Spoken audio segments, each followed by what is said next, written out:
when you're traveling, can't see anything. And so any environmental input comes through your other senses, your ability to hear, your sense of touch, your sense of smell, your sense of taste. A lot of your environmental input is overwhelming, and so that can be very stressful. When I travel for work, I usually carpool with another staff member because they won't let me drive. I try, but they won't let me.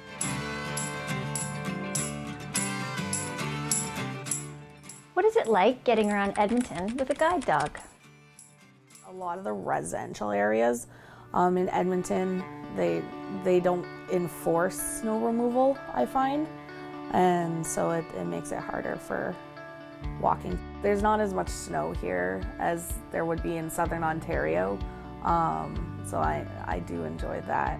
Side streets that are off of the main roads for parking, those I've never seen anywhere else besides in Edmonton. Half the time the bus stops are on the little medians between the parking street and the actual street. It was a challenge to get used to, but Gecko has been very good with being able to, find where to turn to cross the driveways to, say, get over to a bus stop. Getting around Edmonton in general is pretty easy. The transportation is pretty good.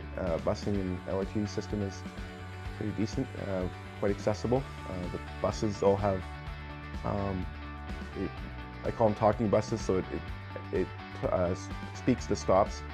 As you get close to them, it'll tell you what stop you're coming up to, and so does the LRT. The LRT station, LRT in the cars themselves, they alert you to the next stop, and they also, when you're on the platform, it tells you where the next train is going.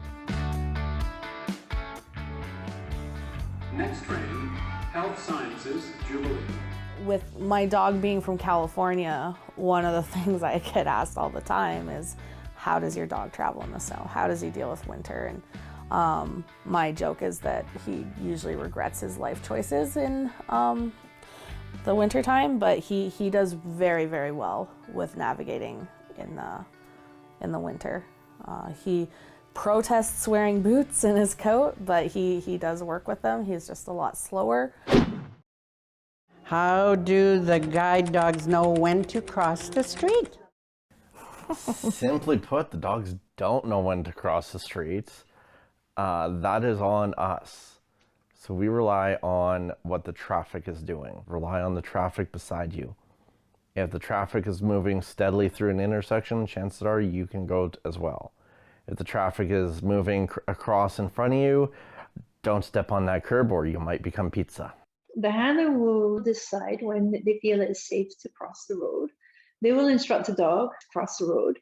If the dog perceives there is a danger, it will disobey the cue that the handler is given. It's really the team working together. Say there's a turn or something that I think that we should be making, and I'm commanding the dog to turn or commanding the dog to go forward. They will actually disobey that order if the situation is such that they see an obstacle or there is no turn or they can't accomplish what I want them to accomplish. They'll do something else or they'll just not do it. So it's called an intelligent disobedience.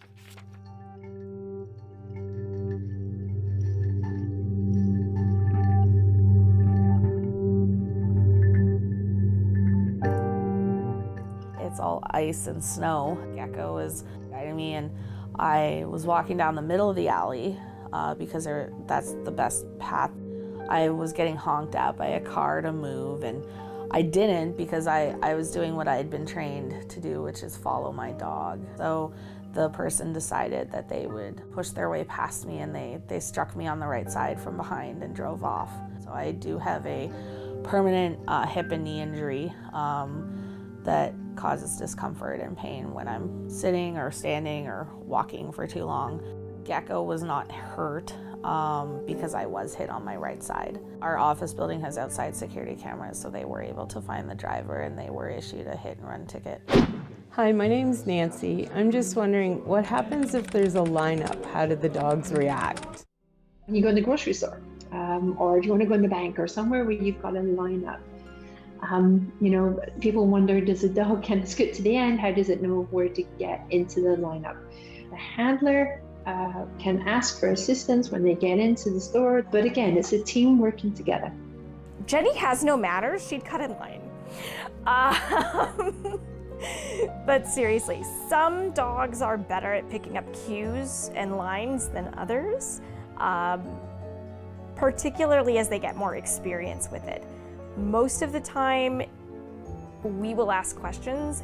Are you in line, or is this the back of the line? Hi, my name's Jocelyn, and I was wondering, should guide dog teams use Uber Pet?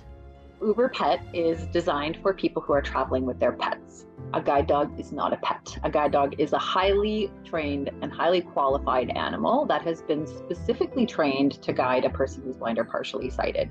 And guide dogs and their handlers have rights to access every Uber. So whether you want to take Uber X or Uber Comfort, Uber Pet isn't available everywhere. You often have to wait longer for a ride, and you're often paying more than you would for another Uber. You can take Uber Pets if you feel like it, but a person with a guide dog isn't required to take Uber Pets. People with disabilities don't have to pay extra for service. Good job, yes. I was told I needed Uber Pet, and when I tried to explain that my dog was a service dog, the driver tried to explain that that was something different and he was not going to take me. I don't take taxis or ride shares a lot because for the most part, public transportation is sufficient for me, and I walk a lot of places as well. If I book 5 taxis and I get 3 refusals, that's not great. So if you say, text your driver in advance to say, heads up, I'm traveling with a guide dog and I'm blind, please let me know when you arrive. And then your ride is immediately canceled. Or if you can tell that your driver's close by and then the ride is canceled and you suspect it's because they saw you standing there with your guide dog, you can go into that section in the app to report a service animal issue. Uber will often refund the trip if their investigation shows that the person was denied access because of their guide dog. Hi, my name is Abby. I was wondering, how do you travel with a guide dog? Where would they sit on an airplane? So traveling with a dog is very different from traveling with a cane. I will never say that one is better than another, like ever. And if I ever do, you can come back and like smack me. But traveling with a cane gives you the information that's right in front of you, and then you need to figure out what to do with that information. So if you hit an obstacle, you have to decide, okay, how big is this obstacle? How can I travel around it? And is there a way to travel around it? Whereas the dog will do a lot of that processing work for you. You have to be able to trust a dog to give you reliable information and then make a good decision as to what you as a team are going to do about it. Typically, the identification card is used when booking travel. If a travel provider needs to accommodate a guide dog handler on a flight, on a cruise, they might want to see the identification card to verify that this is indeed a qualified guide dog team. There's a lot of things to think about, particularly if you're going on a longer trip. You're going to have to think about food, because you can go and eat at whatever restaurants you want. If you have a guide dog, you need to make sure that you can either get your food at your final destination or you can transport it with you. That's a big thing. The other one is to make sure that the dog has opportunities and places to relieve itself, because you don't want accidents in airports or buses or train stations.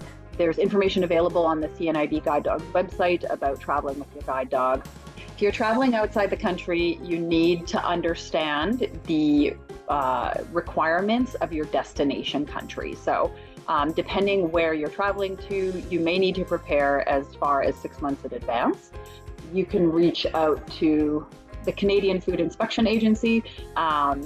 They, on their website, list by country the different recommendations and requirements for bringing a guide dog into the country. You can contact the guide dog school in the country that you're traveling to find out if there are any special considerations. The bottom line is, you don't do the homework, there's a chance that your trip might be ruined. Going through security is definitely the most stressful part about going through an airport, because every security experience is different. My first international flight flying home from Portland with Jenny, the TSA agent actually separated me from her, and I was really upset about it. I now know they cannot separate you from your dog. They can pat down the dog, they can check the dog's equipment, but they cannot separate you from the dog. And you cannot and should not remove your dog's leash, ever, ever, ever. Depending on the type of security setup, you can go through the metal detector first and then have your dog on a long leash and have the dog come through.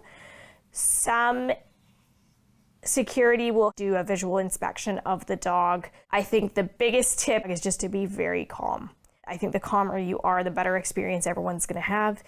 And then if something does go sideways, you can at least be in a position to handle it with a bit more calmness and diplomacy than if you are very, very anxious. Canadian Airlines are required to provide sufficient space for a guide dog to lie comfortably on the ground. So in some cases, there's going to be sufficient space at the foot of the handler. In other cases, there's not going to be. So an extra seat is going to be provided so that the dog could rest in front of the seat next to the guide dog handler and have ample room to be comfortable throughout the flight. Traveling with a guide dog, in general, is easier than traveling with a cane, I would say. You're going to get from point A to point B much more quickly and safely. Traveling from city to city, it's a much more independent experience with a dog. You don't often have to ask for too much help with a dog. It typically gets you where you need to go